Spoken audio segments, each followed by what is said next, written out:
서로 앞뒤 옆 사람을 인사하겠습니다. 참 잘하셨습니다. 여러분 오늘 교회에 나오실 때에 거울 보셨습니까? 네, 거울 다들 보셨죠? 네, 거울 보면서 얼굴도 보기도 하고, 그리고 머리도 한번 쓰다듬기도 하고, 옷도 잘 정결하게 하고 나왔을 겁니다. 이 거울이라고 하는 것은 우리의 모습을 비춰주는 거잖아요. 그래서 거울은 거짓말을 하잖아요. 거울은 있는 우리의 모습을 그대로 보여주는 것입니다. 그러면 믿음이란 과연 무엇일까요? 믿음을 보여주는 거울은 과연 무엇일까요?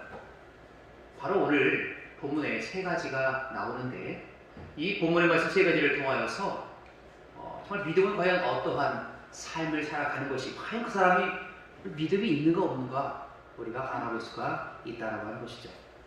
오늘 믿음의 첫 번째 거울은 바로 신뢰하는 생활입니다. 따라서 하겠습니다. 신뢰하는 생활. 그렇습니다. 믿음이 있는 사람은 신뢰해요. 하나님을 신뢰합니다. 그런데 믿음이 없는 사람은 하나님을 신뢰하지 않아요. 내 형편이 어려워지고 상황이 어려워지고 내 감정이 다운되면 하나님을 신뢰하지 않습니다.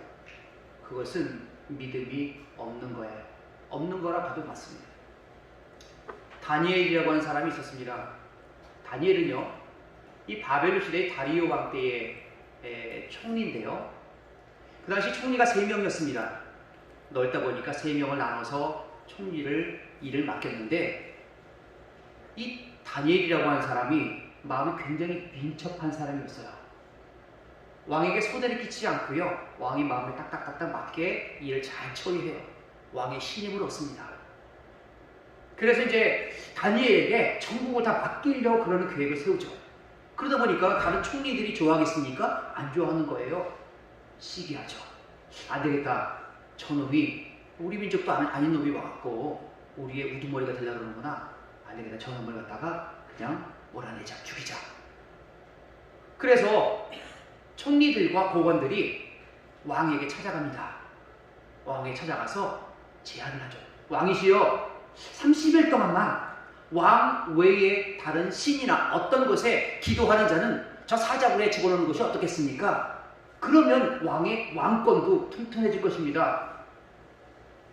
그럴 때에 왕은 가장 중요한 것이 왕권이거든요. 왕권 강화가 가장 중요합니다. 그래서 좋다, 꽝 찍어요. 그런데 이 다니엘도 그것을 다 잘 알고 있었죠. 총리인데 왜 모르겠습니까? 그래서 성경은 어떻게 적고 있습니까? 그가 집으로 돌아와서 위층으로 올라가 예루살렘을 향한 창문을 열어놓고 전에 하던 대로 하루에 3번씩 무릎 꿇고 하나님께 기도한 거예요. 그 모습을 보았죠.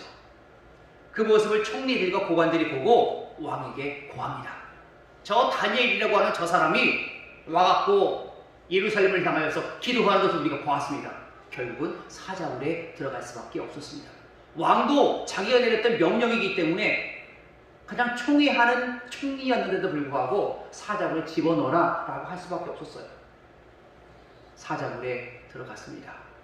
왕이 잠을 못 이루는 거예요.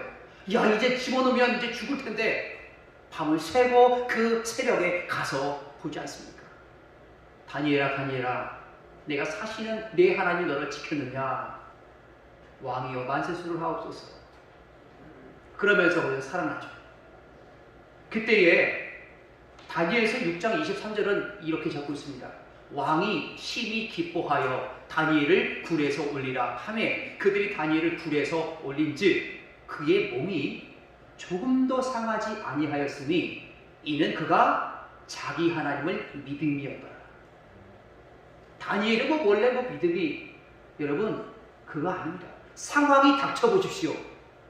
지금 내가 죽는 그 사자굴에 들어가 내 몸이 갈기갈기 찢겨지고 내 몸이 하나도 남지 않은 그 상황 가운데 누가 어떻게 하나님 앞에 그렇게 또 저기 전에 하던 그대로 기도할 수 있겠습니까? 그러나 그는 자기의 하나님을 빌었다는 거예요. 그 하나님을 신뢰하였기 때문에 전에 동일하게 기도하였는데 그대로 기도했다는 것입니다. 믿음 생활이라고 하는 것은 하나님을 내가 얼마나 신뢰하고 있는가, 그것이 중요한 것입니다. 오늘 본문 31절과 32절에서 이렇게 우리에게 말씀하고 있습니다. 31절과 32절 시작. 그러므로 염려하여 이르기를 무엇을 먹을까, 무엇을 마실까, 무엇을 입을까 하지 말라. 이는 다 이방인들이 구하는 것이라. 너희 하늘 아버지께서 이 모든 것이 너희에게 있어야 할 줄을 아시느니라. 아멘. 그렇구나. 하나님께서 이 모든 것이 우리에게 있어야 할 줄을 아시는구나. 그 하나님을 신뢰하는 거죠. 이게 바로 믿음이라는 것입니다. 그런데요, 이방인들, 하나님을 알지 못하는 이방인은 무엇을 염려합니까? 무엇을 먹을까? 무엇을 마실까? 몸을 위해서 무엇을 입을까? 그것을 염려해요. 왜요? 그들에게는 하나님이 없기 때문에 그래요. 그의 하나님이 살아 계시고 그의 하나님이 채울 것을 믿으면 그것을 염려하지 않죠. 이방인들은 그렇게 한다는 것입니다. 이방인들, 세상 사람들은 자기 자신의 유익을 위해서 살아가요. 앞에 약간 뭐라도 좀 찜찜한 게 있으면 미아리로 가잖아요. 거기서 철학관 점집을 찾아갑니다. 이 여자랑 이 남자랑 결혼하는 게 맞겠습니까? 물어보지 않습니까? 어디에 내가 좀 돈이 있는데 여기 투자한 것이 안전할까요? 올해 내가 어떻게 살아야 안전하게 살 수 있습니까? 물어보지 않습니까? 점집이나 철학관 가서 여호와 하나님의 영광과 하나님의 의를 이루기 위해서 우리는 어떻게 살아야 할까요? 라고 물어보는 사람 한 명도 없어요. 그곳에 가는 사람들은 다, 이방인들은요, 하나님의 영광, 하나님의 것을 구하지 않습니다. 누구의 것을 구합니까? 나의 것을 구하죠. 그것을 31절에서는 무엇을 먹을까, 무엇을 마실까, 무엇을 입을까, 그에 관한 염려를 하면서 살아갑니다. 그런데 우리 하나님 여호와는 그렇지 않죠. 이 모든 것이 너희에게 있어야 할 줄을 아시느니라. 우리 하나님 참 그런 하나님이죠. 우리 하나님 참 우리의 아버지, 우리의 어머니와 같아요. 아버지와 어머니는 항상 자녀들의 필요를 보지 않습니까? 때로는 자녀들이 무엇 먹고 싶어요. 그렇게 하는 아이도 있지만 항상 부모님은 살펴요. 애가 좀 뭐 필요한 것은 없는지. 우리 하나님은 그런 하나님이라는 사실입니다. 우리가 또한 믿는 하나님은 그러한 하나님이고 우리가 그러한 하나님을 신뢰하는 것, 그것이 바로 믿음으로 살아간다는 것입니다. 헨리 나우엔이라고 하는 사람이 있습니다. 저 사람은 글을 쓰는 사람인데요.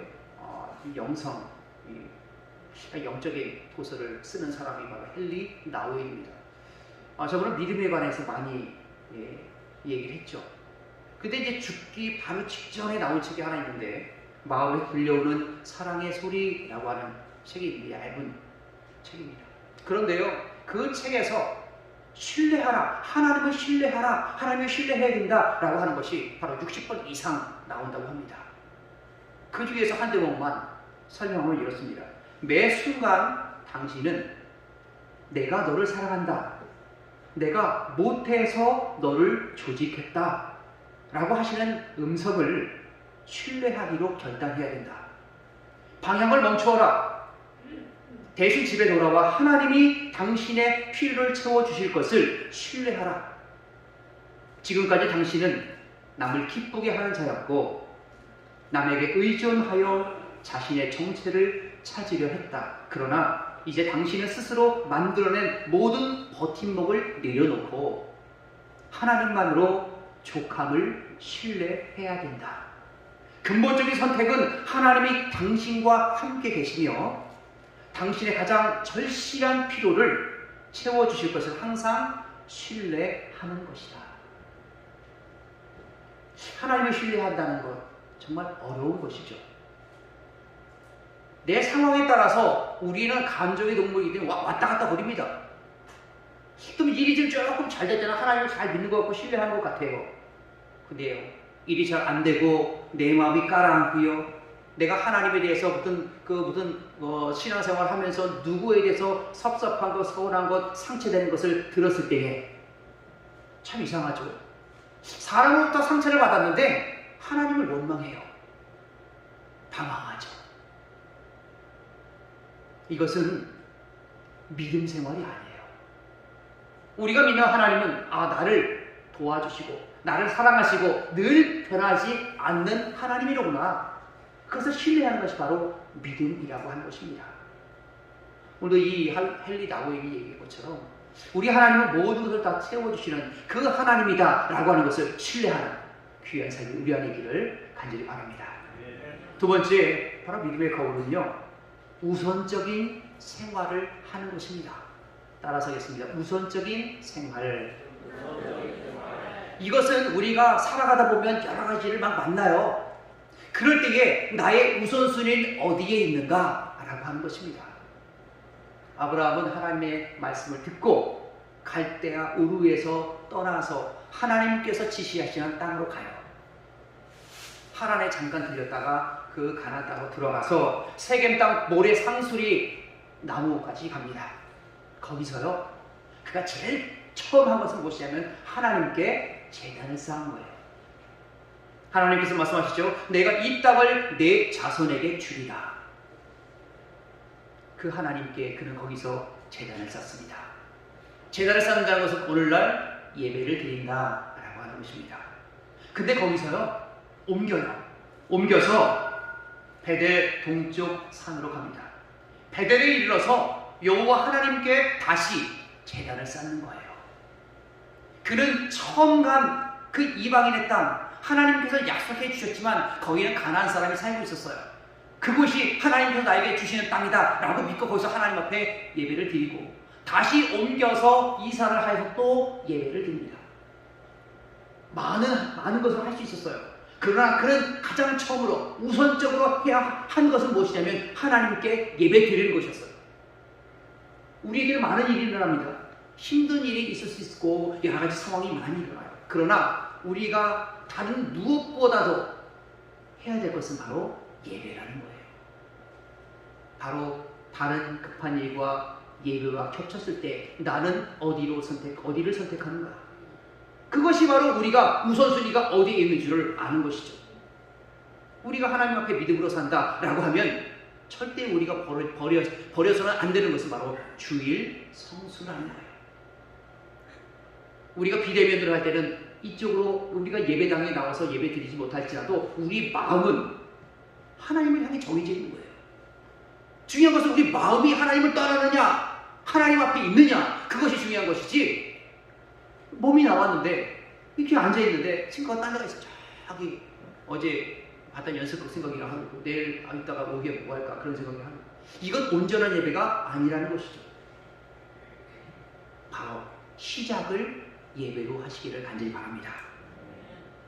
33절 말씀에 보면 우리에게 이렇게 선포하고 있어요.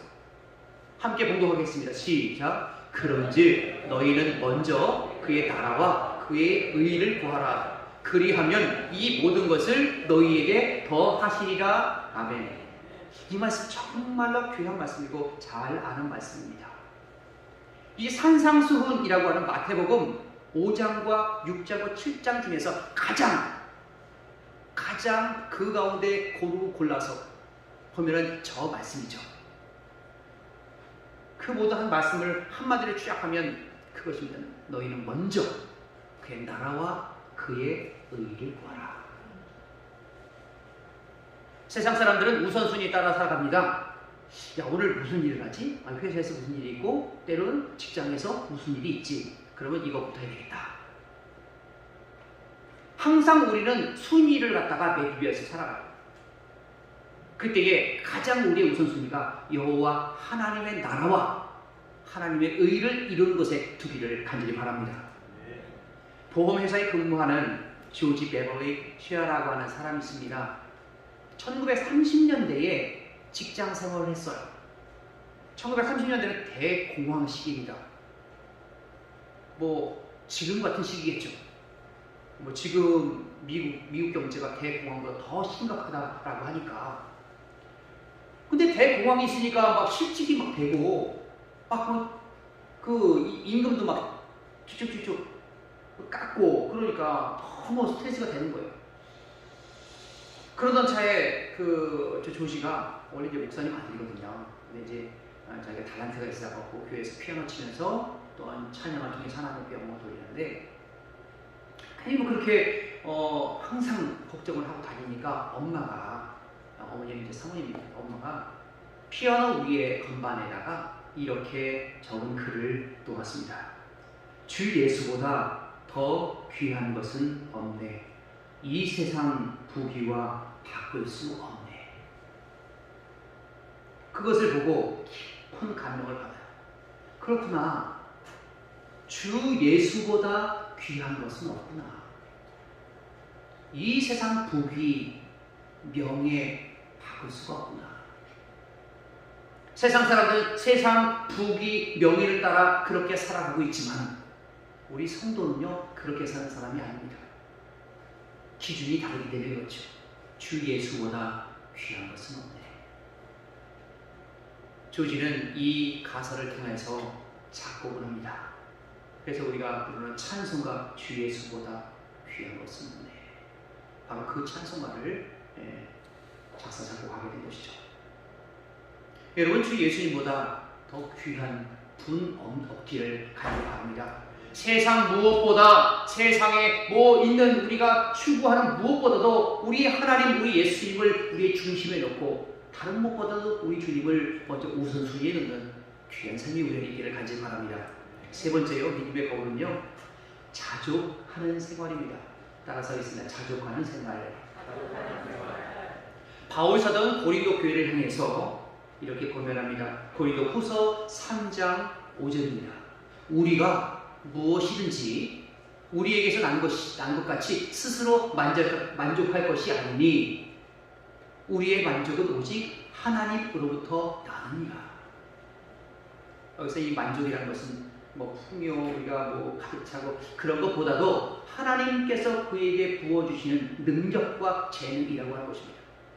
참된 만족과 참된 부요함은요, 하나님께서 채워주신 것입니다. 하나님께서 부어주시고 하나님께서 채워주셔야만 그것이 만족되는 것이지 세상 것으로 우리는 만족되지 않습니다.